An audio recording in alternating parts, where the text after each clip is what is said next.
que impactará toda la montaña. Festejando a San Pedro Apóstol en San Pedro Huitzapula Norte. Cuida de tu vida en tu camino. Lunes 28 de junio, acelérate porque llega el requinto más recio del género sierreño. El de Carlos Benítez y sus jefes de la sierra. Y yo, el Rusen que su mundo arruinó, me declaro culpable.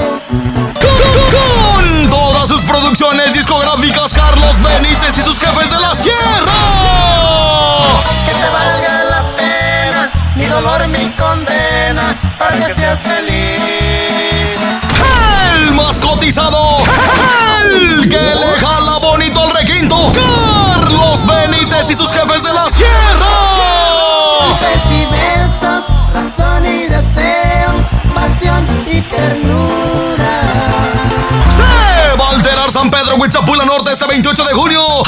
Al escenario los corridazos de Carlos Benítez y sus jefes de la sierra. Que me toquen mis canciones, también mis buenos corridos. Que me quiero ir muy alegre, como siempre yo lo he sido. Alternando con Ernesto y su grupo San Pedro.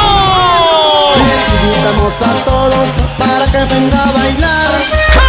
El estilo musical de Ernesto y su grupo San Pedro. La cuna de la montaña es unidad de guerrero. Ventazo 100% confirmado. Y lo mejor, gratis este bailazo. Los organizadores invitan.